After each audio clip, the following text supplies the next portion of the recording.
is Revolutionizing Recruitment with Kathleen Duffy, the art of attracting, acquiring, and retaining talent. Here's Kathleen. This week we're highlighting Arouet, an Arizona-based nonprofit whose mission is to provide education assistance, workforce development, and job opportunities to incarcerated and formerly incarcerated women who are sincere about working hard to change their livelihood. And I'm joined by Arouet's CEO, Alison Rapping, as well as Danielle Hughes, who works in the Second Chance Employer Outreach. Ladies, welcome to the podcast. Thank you so much. We're delighted to be here. Well, I've really been looking forward to our conversation because one of the recurring themes on this podcast has been around narrow talent pools and tapping into new talent pools, one of which being the formerly incarcerated. So, Alison, maybe you can kick us off by telling us about Arouet and the history behind the organization. Absolutely. So Arouet was created in 2011 as an organization to support women and their families as they are involved in and exiting out of the justice system. So we work with women primarily at Perryville Women's Prison, but we also work with any woman who's been involved in the justice system. We run a program inside of the prison. We run reentry support for women as they exit out of prison. And then we run a comprehensive opportunity center that focuses on financial wellness, all of the income supports and wraparound services that people need, and finding gainful, meaningful employment. That's in a nutshell what we do, and we really have supported over 1,500 women since our inception. Wow, that's great. So what drew you to this mission? That's a great question. And I have an interesting history because I actually came to Arizona in 1994 to start a volunteer service organization called Hands on Greater Phoenix. About the time that I had been doing that for over 10 years, my brother was starting an organization called Gideon's Promise. And Gideon's Promise was a national organization about reforming indigent defense in America. And I went and spent about 3 years in Atlanta, Georgia with my family, helping them build Gideon's Promise. And once I saw what I saw in prisons all over the South, I came back to Arizona and I couldn't unsee what I saw. So I got very involved in working in criminal justice, specifically working with women in the justice system. Wow. What was it was there one or two things that just, that you just really were taken away with? There was a woman in a prison in Mississippi thinking that her life was completely over. And she had this conversation with a young woman lawyer, who reassured her that things were going to be okay. And that experience changed me. And I realized that I had the opportunity to be that person for women, that I could go into the prisons and I could help women see that this despair is not necessary. And there are things that could happen that are going to turn your life around. And I have never looked back since. It has been such an incredible experience working with Arouet and all of these incredible women like Danielle. Well, that's what we need. People like you to drive this, because this is an important thing that you're doing over there, and especially for these women, but even for our employers today. So, Danielle, you were impacted by the criminal justice system. Would you mind sharing your story? Yeah. So my story can be a long one, but purposes of this, I will try and shorten it a little bit. My story kind of started when I was younger with trauma. I grew up on a sailboat, and while we were in Argentina, I was attacked, and I had a lot of things happen to me. And from that, my path kind of changed. I started trying to escape my feelings and things that had happened, memories, and I found myself going down a really bad path of abusing substances and really trying, I found out later, escaping myself. And later, about in my 20s, I was attacked again, and this time had a beautiful daughter who is now 16. And, around that time, I started, I believe, really coming into myself and getting better. But around that time, my dad also passed away from a motorcycle accident.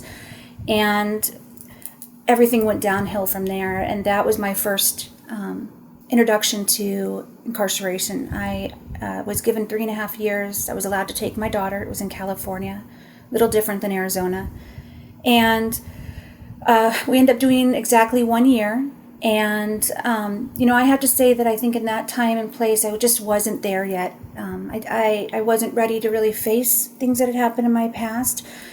So unfortunately, when I was released in 2010, I moved from California to Arizona, where my mom had to pick up and start over.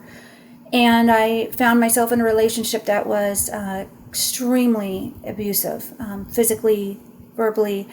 And I think I was receptive to that relationship and fell into it because I really hadn't come to terms with or worked on myself. I was in that relationship for about 3.5 years.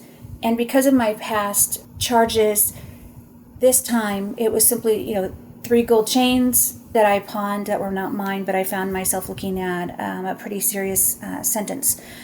The judge did end up giving me the lowest that he could, 5.5 years. And when I went in, this was the first time I had to be separated from my daughter, who I was very attached to. We were together constantly. And the first year I was very sick when I went in. I had some issues with my spine and fibromyalgia due to what happened when I was younger. And so when I went in, I ended up dying. I wasn't taken care of medically and brought back, given emergency surgery. And from that point on, I decided that I was never going to allow my health to be in the hands of anybody else. I was never going to see the pain that I saw in my daughter's eyes every time she had to come and see me and leave. And so I started working out, started doing yoga, just really transforming myself into a vision of who I never believed I could be, and actually started becoming a survivor rather than somebody who was just stuck in their trauma. I was working for a company that was with a huge corporation outside of the prison that if you're lucky, you're able to get a position inside. And alongside that, I was approached by the deputy warden. She had heard some things and she wanted to know if I would teach. They didn't really have anything for treatment for addiction for the ladies in the prison. And there was a class called The Way Out that she wanted to introduce to my yard of 1,250 women. And it was a 3-month course. And she wanted me to take it over and try it out. And I remember the feeling the first day after I finished teaching. It was the most incredible, natural high, I guess you could say, that I've ever felt in my life. And it lasted for hours. And for the first time ever, I knew what I was meant to do, what my passion was. And I continued to volunteer in that position for the next 3 years. The waiting list got so long, I ended up having to do 3 classes Saturday and 3 classes Sunday just to accommodate them. I also added to the curriculum. I felt that codependency needed to be a longer course, so it went to 4 months. And, around this time, I also was a part of a TEDx event where I was on the committee. And around that, shortly after that, I was introduced to Arouet. As Alison said, Arouet does before you're released intervention, and I was one of her first classes when they started doing it at the prison. And I just knew, I remember looking at Alison one day and told her that I will one day be working or have something to do with Arouet when I get out. And as soon as I was released, Alison was a huge part of my transition, and even more so than I could ever expected. I mean, they're involved in making sure your family reunification is on point, and they are making sure that you have employment and that you have all the resources that you need when you get out. Very shortly after being released, I started being a part of their storytelling event. They had created this vertical within Arouet where the women who had been incarcerated get to tell their story in front of business owners, people within corporations, to really open up their eyes and get them to see a real version, not just, hearing that this person has a record and, instantly going to where most people go with that. They have a picture of what this person must be like if they've been incarcerated or addicted. And this allowed for people to see us in a new light, to hear that we actually have more in common with them than they ever thought. And around that time, I started also doing some outreach for Arouet. reaching out, building partnerships and relationships to hopefully allow for job openings for women who are getting out and becoming part of Arouet as well. So, I've just been really involved in that, speaking on the House floor, Senate floor, to introduce bills with some other organizations as well. So when I look back at my life then and what my mind process was then, there's no way that I would have ever been deserving enough in a position where I could have ever been where I am today. And so I'm just so blessed because people like, Arouet and Alison and even you guys doing this podcast, it's amazing and you're changing lives. So I hope I didn't go on and on, but. No, that I really appreciate you sharing your story, because I think it is really important that people understand we have media and TV and show, and so we have this perception of formerly incarcerated, and we don't even use that nice word. We call them ex-cons, right?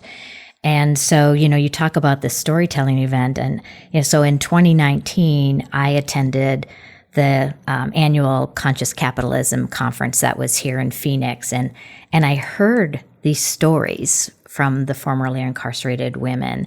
I don't know if you were one of them, Danielle, but for the uninitiated in our audience today, and I have to be really honest, I was part of that club in 2019. I'd really like to talk about the challenges that are facing these formerly incarcerated women, Alison. What's it like for somebody with a criminal record to apply for a job? First of all, if you are someone who's been convicted of a crime and you've served time, once you exit, you should have every opportunity to enter the workforce as everyone else. But that's not the case. There are 145,000 collateral consequences that keep people out of the labor market. And that could be everything from getting a driver's license to licensing to HR policies to legal policies, either policies that are government policies or business policies. But we have so many ways that we keep really, really talented people out of the workforce. And I think we have to really look at this and look at how do we go about taking 78 million people who have criminal convictions and getting them employed. So one thing is we're asking businesses to look at their policies and think about how they might be able to think differently about these hires. The second thing is that when you hire someone who has a criminal conviction, often they are going to be some of your very, very best employees. I can attest to this. People coming out of prison because they've gone to prison for the worst thing they've done in the worst moment of their life. We all can remember that moment in our lives where the worst thing happened and we've done something that we regret. But for some people, those regrets have very, very significant consequences. And once they pay their dues to society, we want to give them every opportunity to get back on their feet. So first of all, people serve a lot of time in prison. They need time to build new skills. They need time to put a resume together, to write a LinkedIn profile. We work very closely to help employers think about how to onboard people successfully. We are hosting an event on October 21st at the Arizona Biltmore Hotel, and we're bringing in national leaders to speak to this issue, people from national banks, people from national companies, to talk about not only why it's important to fair chance hire, but also tools and skills for how you can do that successfully. So you talk about that companies need to look at their policies and think differently. What are 3 things that they could start with?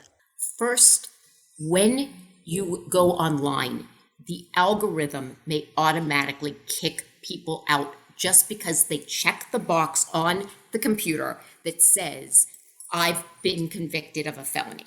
So we immediately knock a ton of qualified people out without even having a real person look at their application. So one thing I would ask is that companies actually look at these applications.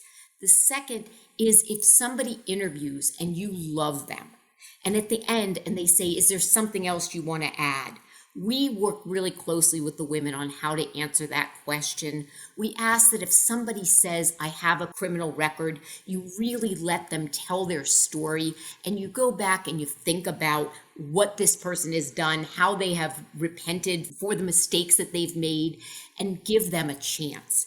And then the third thing is to look at your own internal policies that you've created yourself as a business, and see, are all of these really necessary? Is it really necessary to say if somebody's ever had a criminal conviction, they can't be employed here? Or if someone has ever maybe stolen something, they can't work here, but you realize that why they stole something was because they were in the height of active addiction and they're no longer that person.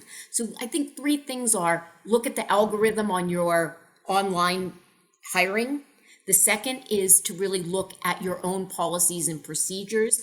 And third, when somebody tells you about a criminal conviction, really take time to learn about what happened, because I think you can see that certain people are just going to wow you with how they've turned their lives around.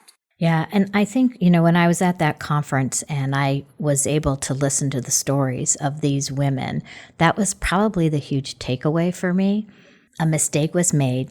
They served their time. They paid their dues. Now they're ready to move on. And they have done everything in their power right to move on and get ahead. Exactly. And there is a huge business emphasis on looking at this issue. So over the course of the last 4 years, we're seeing some amazing things happen in the business community. For example, there is the Second Chance Business Coalition, which is made up of over 20 of America's Fortune 100 companies, including Walmart, JP Morgan Chase, CVS Health. They are all looking at this, and they are all steering the ship, encouraging other businesses to get involved. So I encourage your listeners to look at some of these websites, such as the Fair Chance Hiring Coalition, to see, or Dave's Killer Bread has just started an incredible program where they are training businesses through a website they've developed to help businesses learn how to onboard for Fair Chance. So there's some incredible initiatives in our business community being done to help support Fair Chance hiring and getting people back to work. So, one of the other things that I read, and I don't know how accurate this is anymore, but some of the research has shown that 85% of people, so those that are working in these organizations, report that they are willing to work with someone who's had a conviction. And I'm kind of curious if that number has improved over time. And that whole willingness piece really affects folks with a criminal record when they're looking for work. I mean, are there internal folks so you get your policies all straightened out, but then there are internal folks that have this, they discriminate or unconscious bias, whatever we want to call it today, that kind of stall the process. That absolutely can happen. And I think it's incumbent on leadership in businesses to start to promote why Fair Chance hiring is so important. One of the things that we run at Arouet is a storytellers program.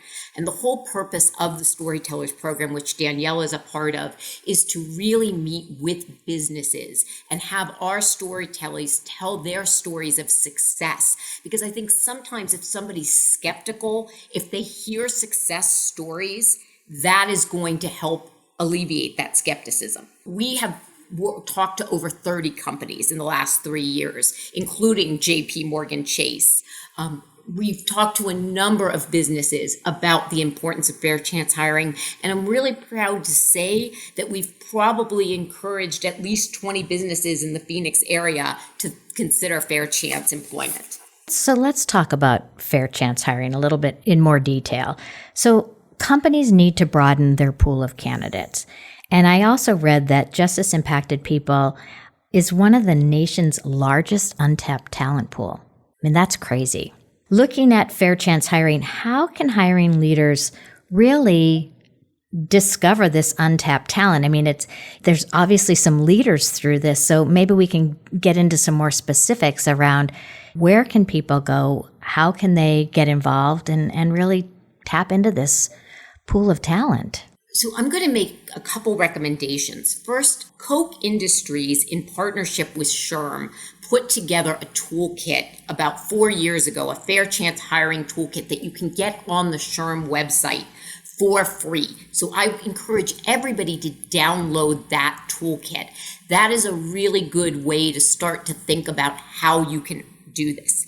The second is I would invite people that you know who are hiring Fair Chance to talk about their experience with leaders in your organization, particularly those companies that are part of the Fair Chance Hiring Coalition. They are very willing to go and speak to other companies about the success that they've had. Also, going to events such as our Fair Chance Employment Symposium is a great way to meet a lot of people that are actively and successfully doing Fair Chance. Also, there are a number of organizations that are offering online training, such as Dave's Killer Bread. Dave's Killer Bread offers a whole host of webinars and tools and resources that you can use. So there's a number of excellent places to go just to get started. You can also come to the Arouet website.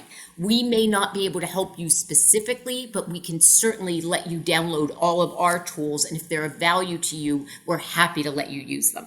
Well, that's great. I did want to talk about the Fair Chance Employer Symposium that's going to be on October 21st at the Arizona Biltmore in Phoenix.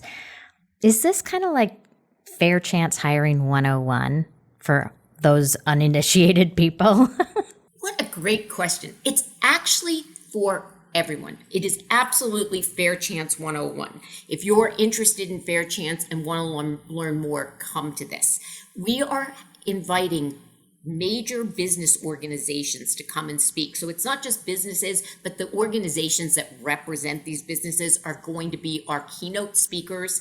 We're bringing in Jeff Kornizak from Fifth Third Bank, who is one of the nation's leading experts on fair chance hiring. He's the author of a book, Untapped Talent.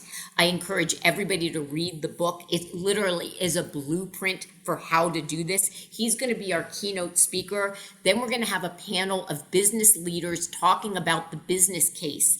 Then our next panel is going to be Arouet storytellers and their employers talking about how success actually works. And we're going to allow questions and answers so people can ask really specific questions of the panel of how to make this work successfully.